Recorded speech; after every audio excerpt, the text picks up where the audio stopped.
Hey, welcome in everyone. Hope you're all doing well. I'm now going to be reviewing all of Tuesday's action from the NHL. There were 8 games on tap, so therefore 16 teams were hungry for 2 points. And there goes my alarm. What a good time for that to kick off. I'm awake. Don't worry about it, phone. Alrighty, so the Seattle Kraken were in New York to take on the Rangers. I'll take a look at the goal scoring summary from this particular game. So in the first, Trocheck would kick the scoring off for the New York Rangers, recording his 14th goal of the season, assisted by Panarin and Adam Fox. A power play goal, 8 minutes and 22 seconds into that opening frame. Just halfway through that period, 9 minutes and 19 seconds to be exact, remaining in that frame, Eberle would tie the game up, getting his 6th goal of the season, assisted by McCann and Bjorkstrad, and that would be a power play goal for the Seattle Kraken.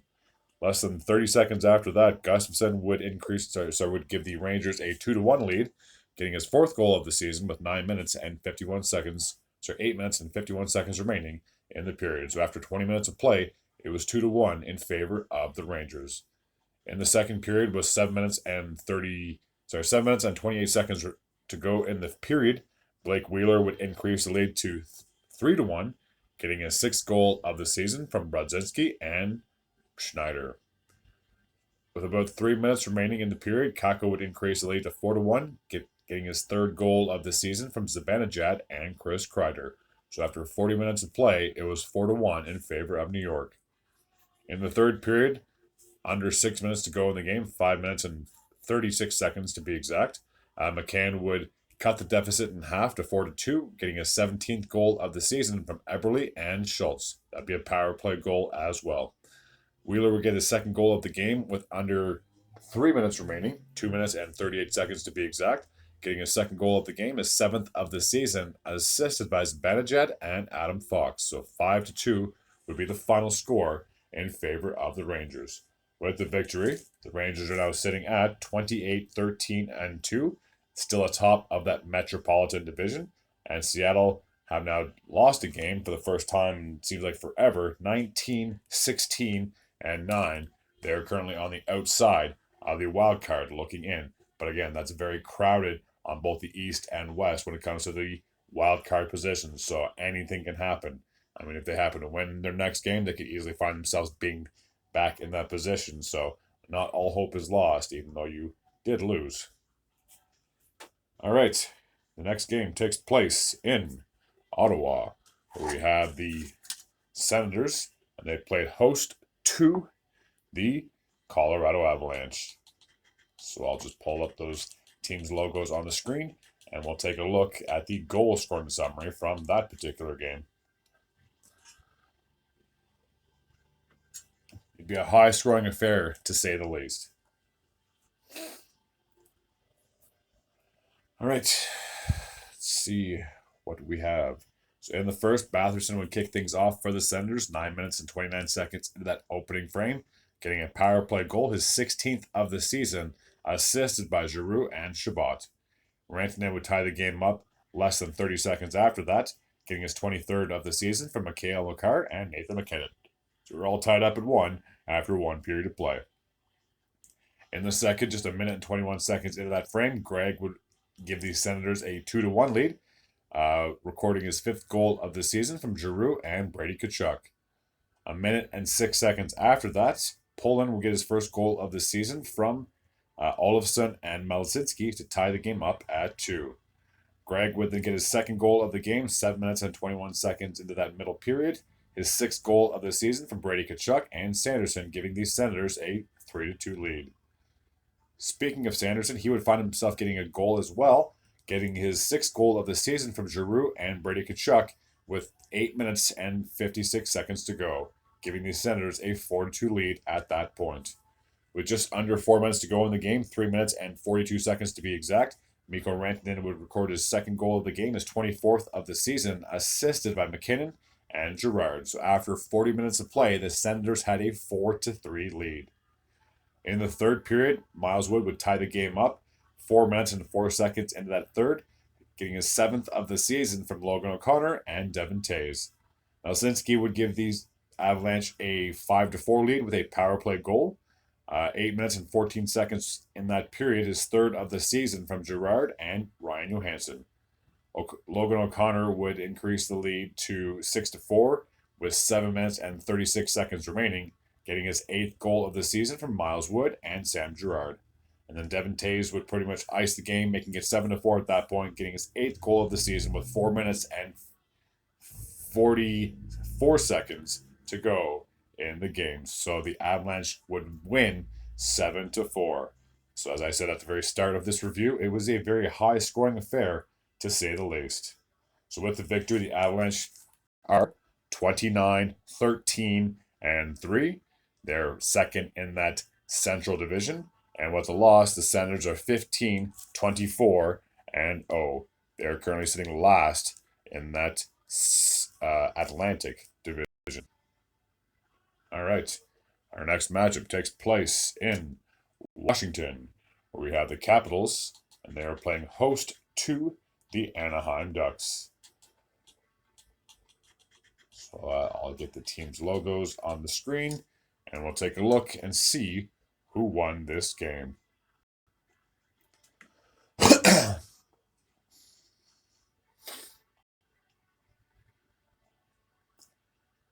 In the late in that first period, Ethan Bear, a newly signed defenseman by the Washington Capitals, would get his first goal of the season from TJ Oshie and Nick Jensen, and that goal happened with 38 seconds remaining in the first period. So after one period of play, it was 1-0 in favor of the Capitals.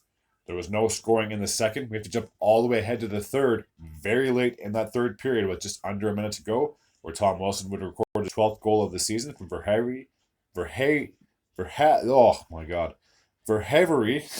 and Nick Dowd. And that goal happened with just 58 seconds remaining in the period. So 2-0 would be the final score from Washington, who would get a shutout courtesy of Darcy Kemper. So with the victory, the Capitals are now 21, 15, and 6. They're inching closer back to a wild card position. And with a loss, the Ducks are 15, 28, and 1. They are currently in second last in that Pacific Division.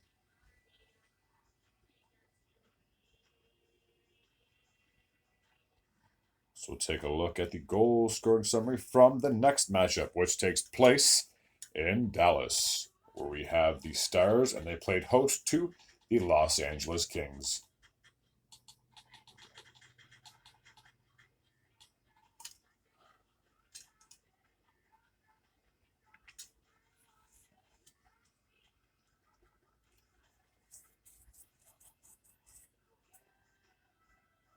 So in the first, Roope Hintz would kick things off for the Stars, getting his 18th goal of the season, assisted by Wyatt Johnson and Robertson. And that goal happened 9 minutes and 21 seconds in that period. Exactly 6 minutes after that, Dadonov would give the Stars a 2-0 lead, getting his 10th goal of the season from Craig Smith and Lindell. So after 20 minutes of play, it was 2-0 in favor of the Stars. In the second, Drew Doughty would get a power play goal, getting his 9th goal of the season from Philip Deneau and Kempe. And that goal happened 1 minute and 31 seconds into that middle frame. So after 20 minutes of play, it was 2-1 in favor of the Stars. In the third, Wyatt Johnson would increase the lead to 3-1, getting his 12th goal of the season, assisted by Hintz and Robertson, and that goal happened 5 minutes and 49 seconds in that third period. Pavelski would score just over a minute after that, getting his 18th goal of the season from Harley and Dadonov, 4-1 at that point in favor of the Stars. And 9 minutes and 33 seconds, Sam Steele would increase the lead to 5-1, getting a short-handed goal, assisted by Faxa, making it 5-1 in favor of Dallas.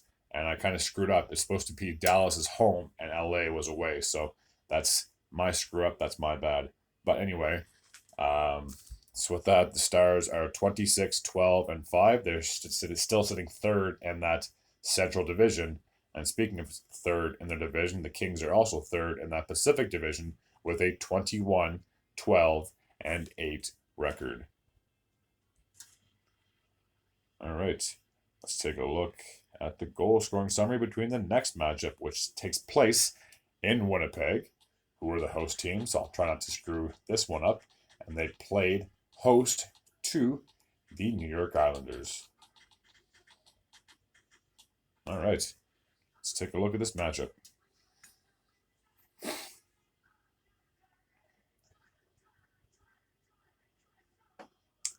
So in the first, Velarde would kick things off 9 minutes and 41 seconds in that opening frame, getting his 11th goal of the season from Lowry and Morrissey, giving the Jets a 1-0 lead.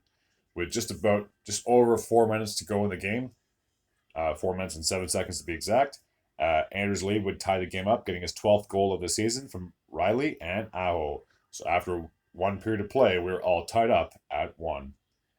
In the second, Pionk would give the Winnipeg Jets a 2-1 lead late in that second period, 4 minutes and 41 seconds to be exact, recording his 4th goal of the season for Perfetti and Schmidt. That'd be a power play goal as well.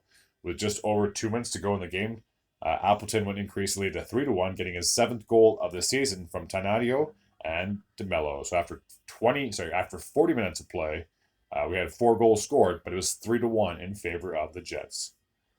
In the third, Lee would score his 2nd goal of the game, his 13th of the season, assisted by Bo Horvat, and that goal happened just 35 seconds into that third period.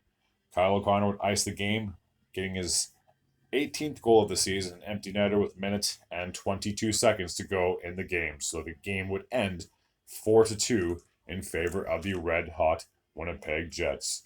So with the victory, the Jets are currently sitting at 29-10-4. They are still the top of that Central Division. And with the loss, the Islanders are 19-15-10. And they're currently on the outside looking in when it comes to the postseason action. But just like I talked about with the Kraken, that both the East and West are very crowded when it comes to playoff positioning. So a win for the Islanders in their next game, and they can find themselves back in a wild card position. So not all hope is lost. All right. Now the next matchup has to be the biggest game of the night, as you have the 2 worst teams in the NHL with the San Jose Sharks, and they were in Chicago to take on the Blackhawks. All right, let's take a look at this particular game. All right, so in the first period, Gutman would score, getting his 4th goal of the season from Donato and Korchinski, a power play goal with 9 minutes and 19 seconds to go in that frame. No scoring in the second. We have to jump all the way ahead to the third, where Carpenter would tie the game up, getting his 2nd goal of the season, assisted by Bailey and Mike Hoffman. And that goal happened 5 minutes and 13 seconds into that frame. We're all tied up at the end of regulation, therefore we needed extra time. No scoring in the overtime, so you have to jump ahead to a shootout where Kachuk would get the game-winning goal for the Chicago Blackhawks. With that, the Blackhawks are 13-29-2. Woohoo! And the San Jose Sharks are 10-31-4. Still have the worst record in the NHL. All right, 2 more games to cover, and they both take place in Alberta. We have the Arizona Coyotes, and they were in Calgary to take on the Flames. So let's take a look at the goal scoring summary from this particular game.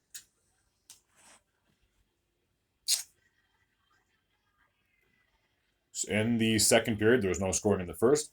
Durzi would kick things off for the Arizona Coyotes, getting his 7th goal of the season from Schmaltz and Moser. 1-0 in favor of the Coyotes after 2 periods of play. Logan Cooley would increase the lead to 2-0 in the third, getting his 4th goal of the season from Durzi and Keller, and that goal happened 6 minutes and 37 seconds in that frame.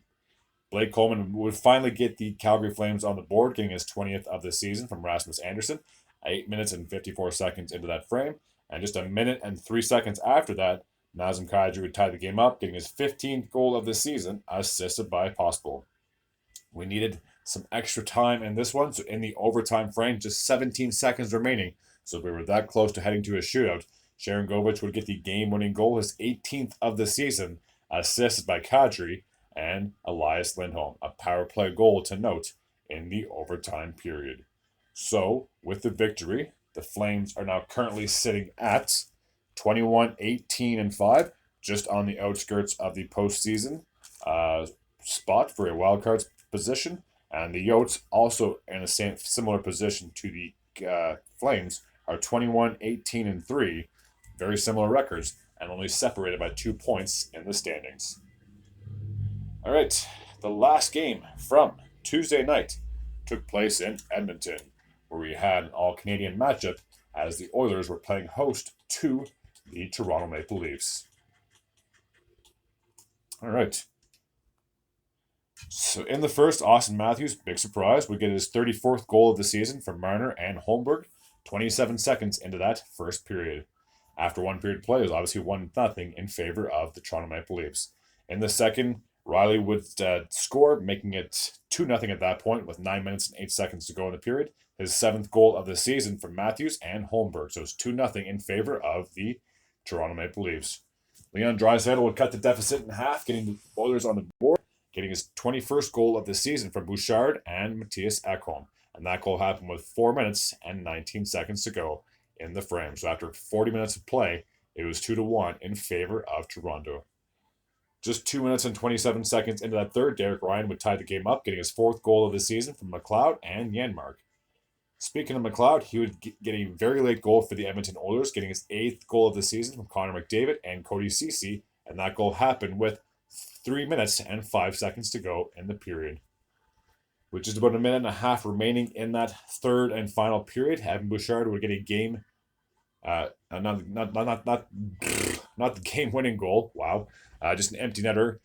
With a minute and 33 seconds to go, he would get his 11th goal of the season as the Oilers would come back after being down 2-0 to win 4-2 in this game.